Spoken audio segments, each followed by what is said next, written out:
เอามาแต่ใช้เองกันนี่ฮะไปยังไปงานข่าไปยังเลยฮะหยุดก่อนคือฝ่าวย่างฝ่าวเด้เอากระเพราด้วยเมื่อตั้งน้ำนอนบ้านบ่มาทำบุญมาทำบุญเอาบ่ผู้บ่าวนะฮะเขาบอกเอาสิติดต่อให้นะเขาอยากได้ผัวนั่นแล้วเอาบ่ผัวเอาทหารหรือเอายังผัวเขาบอกเอาบ่หยุดก่อนมีอยู่ผู้สนใจอะไรเสียวทหารบ่หรือเสียวตำรวจหรือเสียวในคู่ตำรวจก็เอาทหารก็เอาในคู่ก็เอาก็เอาบ่ติบ่เอานุ่มบ่หรือยังไงเอาซำใดอายุประมาณซำใดอายุประมาณซำใดประมาณ35 หรือว่า19เจ้าได้จักปีหยุดคนที่เว้ากันดีๆ30กว่าปีอุ้ยบ่ได้ผัวนำหมู่ดอกเฝ้านำไปนำเตอมาบัดนี้คักแล้วโอ้ตอกเรียบร้อยแต่ว่ายังบ่ทันได้ตัดแต่งซื่อๆเนาะนี่ต้องสิได้ตัดให้มันเพียงอีกนี่โต๊ะเพิ่นเฮ็ดแล้วเบิดแล้วโต๊ะนี่โต๊ะนี่แต่ว่ายังสิได้ตัดแต่งได้ซ้ออีกบ่ทั้งข้างนี่หรือซ้ำนี่บ่คัดเอาเนาะต้องคัดมันจังสิเกี่ยงเพราะว่ามันยังเป็นขนอยู่เพิ่นสิเอาคัดนะครับตัดให้มันเสมอกันอันนี้สิเป็นเก้าอี้ยังหากได้แต่โครงสร้างมันแล้วก็ยังแป้นปู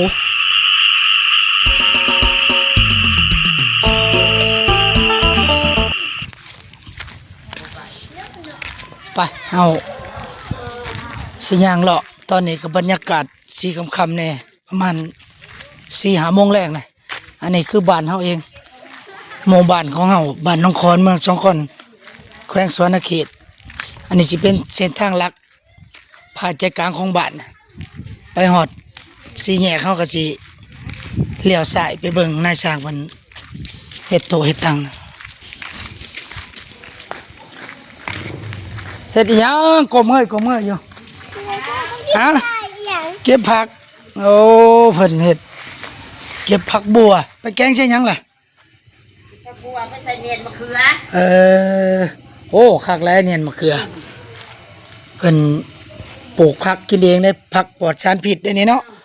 บ่ได้ฉีดยาเลยล่ะปลูกกินเองแม่จันเพิ่นสิมาใส่เนียนมะเขือมักพริกเพิ่นก็ปลูกเองอันนี้คือวิถีชีวิตของบ้านเฮามักพริกนี่เฮือนเพิ่นก็ได้ไปเราไปก่อนเราเบิ่งวิถีชีวิตของบ้านเฮายามมื้อแลงคนบ่ค่อยมีปานใดเพราะว่าคนออกให้ออกหน้าเบิด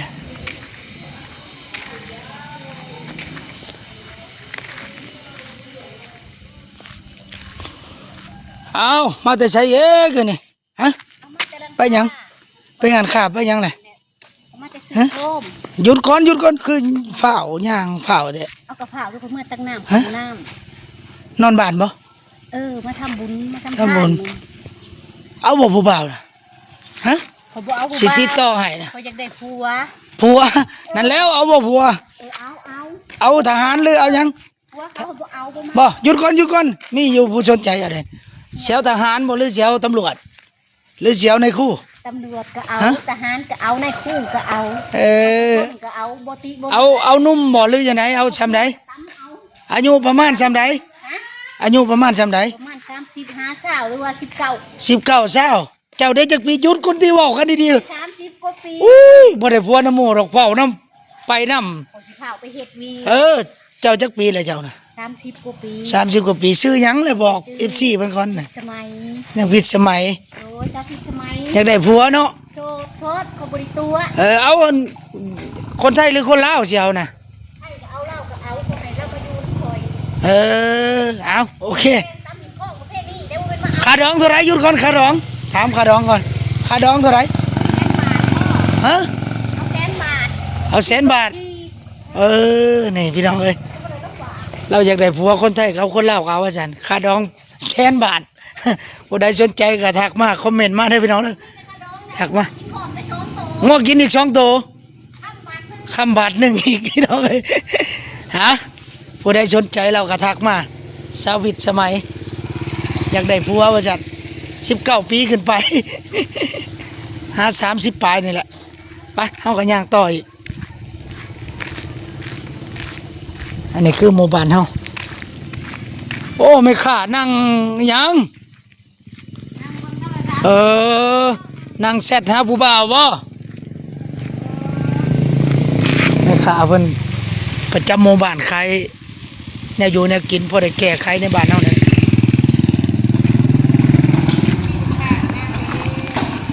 ไปย่างไปอีกพี่น้องเอ้ย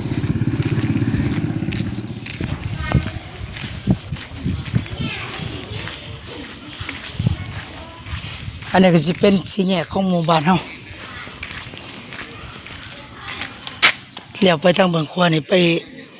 โรงเรียนประถมแต่ไปนี่สิออกทางดำทางเลขที่23เฮาสิเลี้ยวซ้ายไปหาเงินสร้างนะบ่อนเพิ่นเฮ็ดโต๊ะนะพู้นแหละแหนมเห็นพ่อกินปิ่ม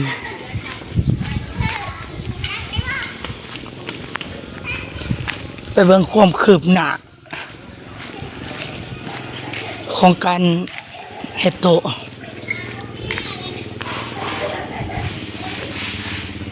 โอ้ในช่างเพิ่นเฮ็ดหยังว่าแวะเบิ่งช่างกำลังสิไปเบิ่งช่างกี่บ่งพอดีเพิ่นเฮ็ดโต๊ะโรงเรียนนะว่าฮอดคันใดแหละโอ้อันนี้ก็สร้างเพิ่นมาแต่หอยขอพุ่นนะจุดซุมพี่น้องเอ้ยนี่สร้างนี่ คือเด่นเพิ่นตอนนั้นไปตึกปลานำกันพี่น้องเฮ้ยอยู่แกงไข่ปีนั้นโอ้ปลาเพียขนาดนี้โอ้เพิ่นเฮ็ดเองบ่นี่บ้านนี่หรือว่าโอ้สีมือเพิ่นเฮ็ดเองไม้ละแอนงามเนาะสีมือคักอีหลีเด้ตัวไม้ละแอนข้างในเด้ไม้เนื้อแข็งนี่สร้างมาเฮ็ดให้ติดบานประตูให้ทั้งเสียต้อมบ้านนครเนาะไปย่างไปเบิ่งก่อนสร้างกี่บ่งจังฮอดคันใดละเฮ็ดอันโต๊ะนะโต๊ะโรงเรียนนะเพราะว่าสร้างร้อยไปมอบแหละยังแต่เพิ่นนี่สิท่านเขาโรงเรียนหรือบ่วันที่31นี่เล่งให้เป็นเล่งอยู่ให้เพิ่นเร่งให้มอสิแล้วบ่ตามเจ้าเลาะมาเห็นแล้วใกล้แล้วเนาะอ้าวเรามาวางในห่มเด้นี่เป็นทางซอยของหมู่บ้านเฮานี่ส่วนหลายก็สิมีปลากล้วยต้นกล้วยต้นนั้นน่ะเขาจะปลูกตัวนี้เป็นทางซอยคือกัน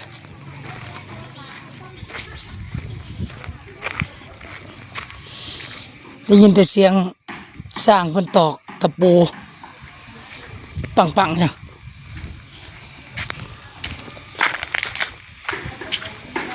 เฮ้ยเลยเนาะฮะเฮ้ยเลย เห็นหยัง เฮ้ยยัง อ๋อย่างรอเล่นย่างรอกลางบ้านจื้ออยู่บ่แน่เบิ่งบ่คือจึงเบิ่งยันบ่จื้อหลานนี่เนาะจื้ออยู่เนาะได้เลยกินข้าวเที่ยงกับหยังแหละมานี่มานี่ขึ้นเบิ่งดูลืมบ่ได้นี่ฮะข้าวปุ้นอ๋อคุณน้ำหลาน คือเทิงเติบเนาะอยากลืมเนี่ยเนาะจักปีแล้วโยเจ้าเดี๋ยวนี้75โอ้น้ำลังแม่ข่อยแล้วน้ำลังอีแม่เนาะโอ้ยกันบังเลยเว้ยช่างอีว่าแม่นี่สิเข้า80แล้วแหละว้ายหม้อไปแล้วหม้อ8เจ้านี่75เนาะซุ่มพอเปลี่ยนซุ่มมันพอใหญ่เริ่มกับเจ้าไผเกิดก่อนลื่นก็ลืมโบราณเห็นหม้อเริ่มลื่นก็ลืมโบราณบ่าวเริ่มในยันพร้อม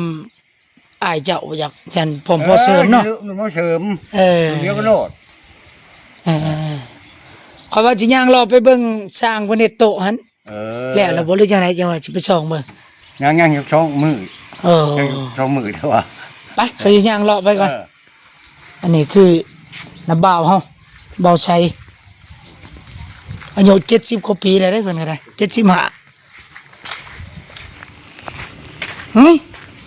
จะได้แล้วล่ะบ่โตนั่นคือย่างมาหลายๆอยู่เจ้านั่นวะแล้วบ่โตคือย่างหลายอันนี้นายช่าง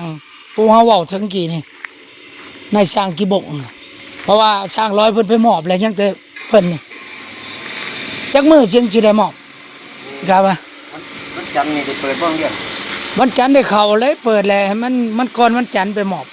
วันอาทิตย์เนาะ ให้ได้ไปมอบวันอาทิตย์ วันอาทิตย์ เพราะว่ามันจังสิทันวันจันทร์เฮาสิเปิด มื้อแล้ว วันจันทร์เฮาสิเปิดวันอาทิตย์เด้อคือสิแล้วเนาะวันอาทิตย์เนาะเพราะว่ามื้อนี้ก็เอาไปกาเกียมสถานที่อนามัยเลยเฮ็ดหยังเงินคือนับแบบสิไปใช้ ขนมให้ร้าน ชื่อขนมให้ร้าน อันนี้นายสร้างเพิ่นไปสิเข้าไปเบิ่งข้างในก่อนว่าแล้วบ่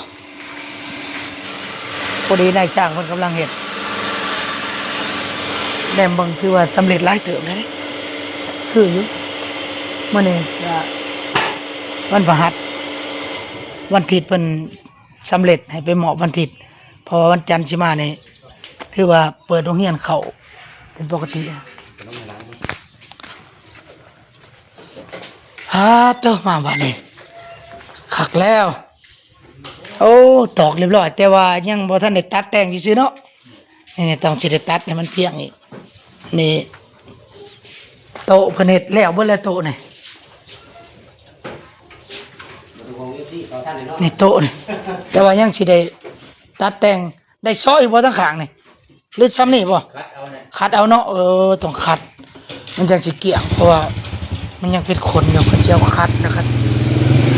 ตัดให้มันเสมอกัน อันนี้สิเป็นเก้าอี้ยังหากระไดแต่โครงสร้างมันแล้วก็ยังแป้นปูยังแต่แป้นปูสำหรับเก้าอี้สีมือสองสร้างนี่อาจจะต่างกันตัวนี้สร้างหนึ่งอีกนี่ตัวนี้นี่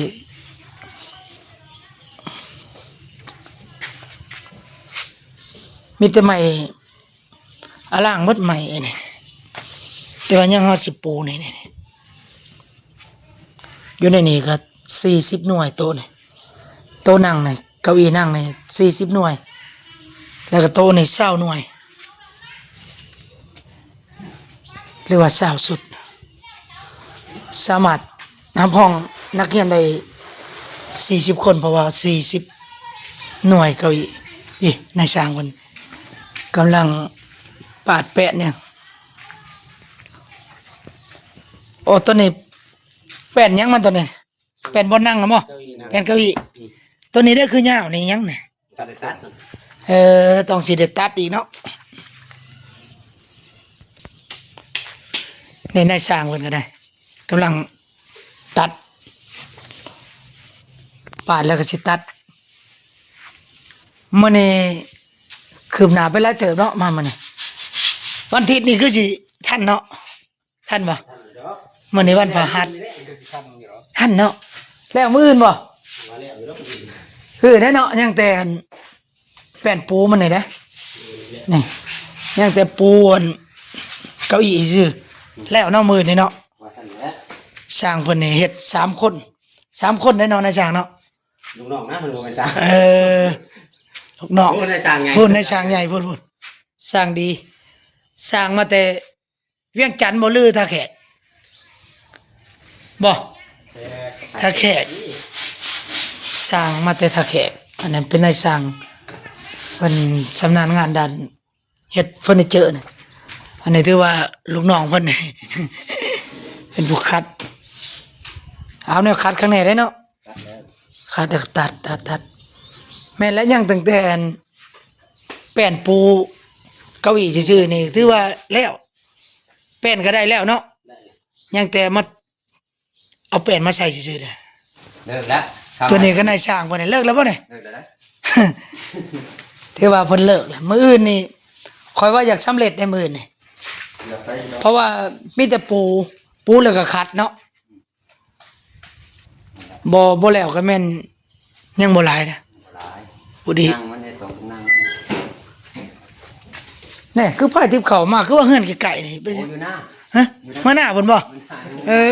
นี่นายช่างเพิ่นอันนี้เฮือนมันก็ได้นี่ภาคหลังนี่ไปนะภาคหลังนี่ได้เนาะหลังสีแดงๆตัวนั้นแหละคือว่าแม่นเพิ่นนอนนี่คือพายทิพย์เข้ามากินเพิ่นสิออกมาหน้าเพิ่นเที่ยวเอามื้อเช้ามาอีกเอาอันนี้นายช่างเพิ่นมายังมื้อเช้าเที่ยวมาแต่หน้านะ ปนปลายที่เขามานะแต่สร้างดีนี่เพิ่นอยู่กับนี่นะนี่เฮือนเพิ่นเจ้าก็บ่ได้อยู่หน้าบ่พอดีนอนอยู่บ้านนี้มื้อนี้นอนบ้านแล้วซั่นนี่เนาะหรือว่านอนหน้าบ่มื้อนี้บ่นอนหน้าอีกสร้างไว้สร้างเป็นหน้าเพราะว่าออกเมื่อยมาหน้าเมื่อเผาเข้าเผาน้ำก็ย่านงัวควายแต่เพิ่นอยู่ประจำอยู่หน้าเลยเด้อสีมือเพิ่นนี่ก็คักเด้คักปีกายนี่ก็เจ้าได้เนาะเฮ็ดเก้าอี้โรงเรียนปีกายนี่เพิ่นสิเฮ็ดแบบแป้นตัวนี้เอาทั้งตัดได้เนาะนี่เนาะบอนอิงมานี่ปีกายนี่แม่นบ่วะแม่นปีกายนี่เพิ่นไอเดียเพิ่นโตอิงมานี่เพิ่นสิเอาแป้นควงมาทางนี้แต่ปีนี้เพิ่นเอาสั้นลงมาจังซี่ไอเดียแบบใหม่ปีนี้ใหม่ตัวเดียวปีกายนี่2เนาะปีกายนี่2ขันลงมาบอนอิงแต่ปีนี้เพิ่นเอาใหม่ตัวเดียวลงมานี่ได้แต่ละแบบก็ถือว่างามอยู่งามไปคนละแบบแต่ละปีก็พอได้อาศัยเพิ่นน่ะเฮ็ดโตโรงหามโรงเรียนก็แม่นอาศัยเพิ่นแหละแต่ว่าราคาธรรมดาเฮ็ดเพื่อส่วนรวม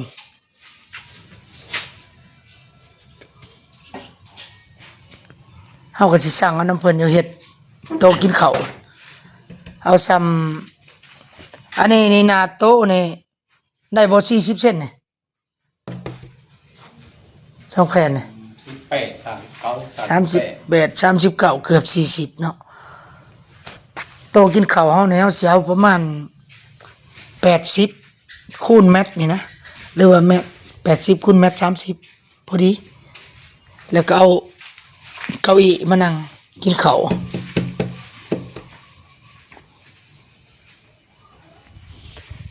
ก็ถือว่าคลิปนี้เฮามาเบิ่งความคืบหน้าของนายช่างเฮ็ดโต๊ะเฮ็ดตั้งเลาะชมบรรยากาศของหมู่บ้านเฮามาเบิ่งบรรยากาศบ้านเฮาในยามแล้งๆอันนี้คือวิถีชีวิตของบ้านเฮาเลาะมาหันกับพ่อผู้เฒ่าเพิ่นเก็บผักเก็บหญ้าส่วนช่วงนี้บ่ค่อยมีคนเพราะว่าเขาเจ้าออกให้ออกหน้าเบิดโอเคพี่น้องเอ้ยสำหรับคลิปนี้ก็ฝากสำนี้ก่อนพี่น้องเอ้ย